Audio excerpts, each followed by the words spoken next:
two friends had this big painting made of themselves with a secret hidden inside. The man on the left was France's ambassador here, and he hated it. He wrote home that he was the unhappiest ambassador anyone had ever sent. At his neck, the gold badge of his king's top honor. His age is carved on the knife at his side. On his hat, a tiny skull, small as a coin. He picked death as his own sign. Next to him, a bishop so new he had no robes yet. He had come to England in secret. The letters ask that no one find out. He spent his short life trying to bring a breaking church back together. One worked for the king, the other for the church. They were close friends. Later, he took the painting home to France and hung it in his great hall. The bishop would die before 40. Death was already in the picture.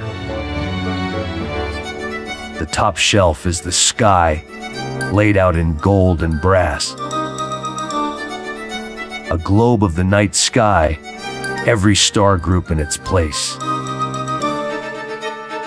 One star group is drawn as a rooster, a quiet sign for France.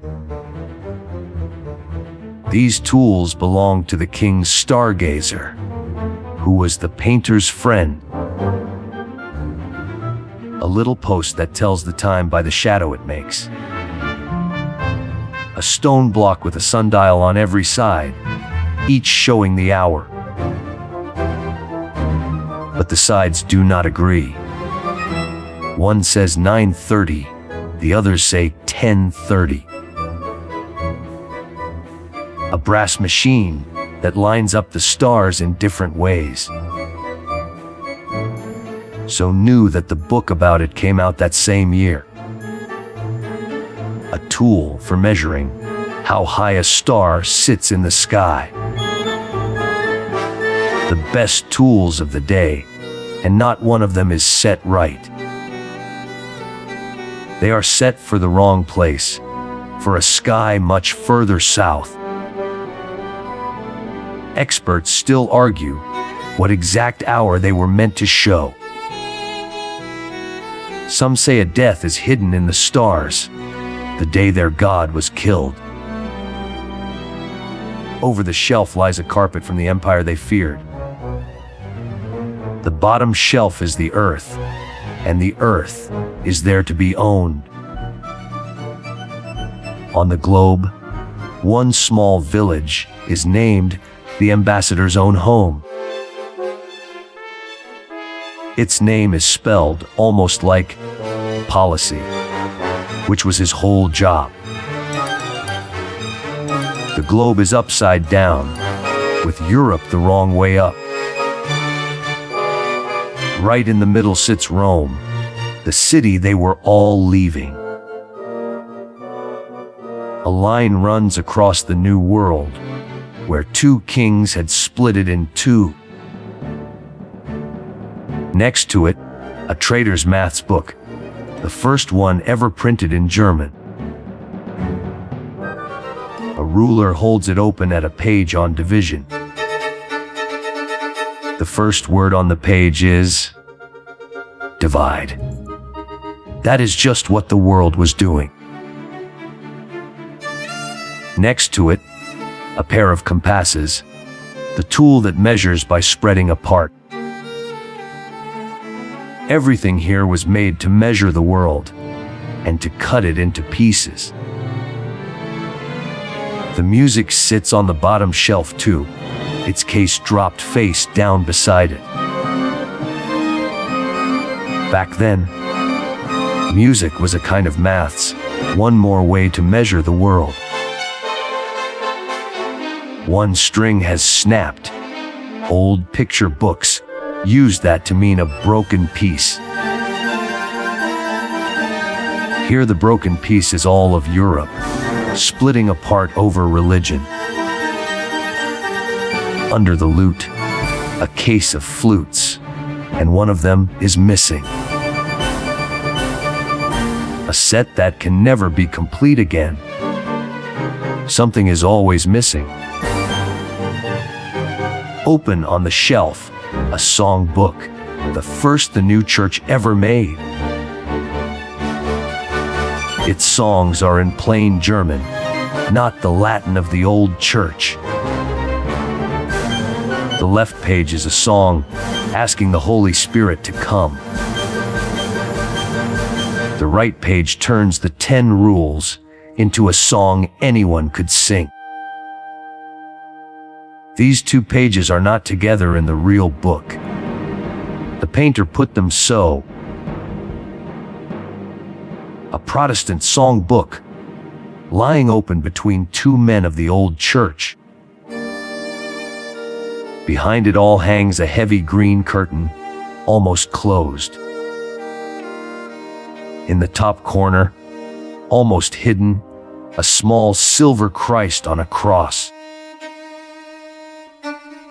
The only way out of the whole picture, painted as small as a thumb. It hangs above all the riches and the learning, and almost no one sees it. The floor under the two men shows the whole universe, made of colored stone.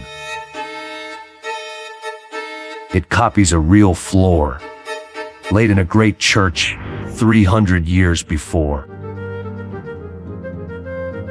That floor was made to show the whole world, and even when it would end. They stand on the end of the world and never look down. From top to bottom, it is like a ladder heaven, then people, then the ground. And the ground holds the secret. That long blur on the floor is not a mistake. It is the cleverest trick here. It is a skull stretched out long and flat across the floor. Looked at straight on, it makes no sense at all. Only from one corner of the room does it turn into a face. From that corner, the rest of the painting goes flat and wrong. The skull is the only thing in the room drawn the right way. Some think it hung by a staircase to surprise people walking past. Tricks like this were usually a game. This one was made very serious. Low on the floor, the painter wrote his name and that he made this. He almost never signed a painting. This one he signed with care. The skull may even hide his name. Hollow bone, a quiet joke. His greatest skill used to show that all skill ends in death. The more they measured, the better death hid in plain sight. Everything above could be counted. Only this could not. Both friends died young, but the painting lived on for centuries. It hung in that great hall. Then no one wrote of it for years. For 100 years, no one knew where it was or who the men were. It turned up at a sale, crossed the sea, and hung in a great museum. Their names were worked out slowly, one clue being that village on the globe. Cleaned at last, it showed details that old varnish had hidden for centuries. They even had to repaint part of the skull's jaw, and still argue how. The puzzle outlived the men, the empires, the wars, and it still works. From the front, all that a life can gather. From the side, what it rests on.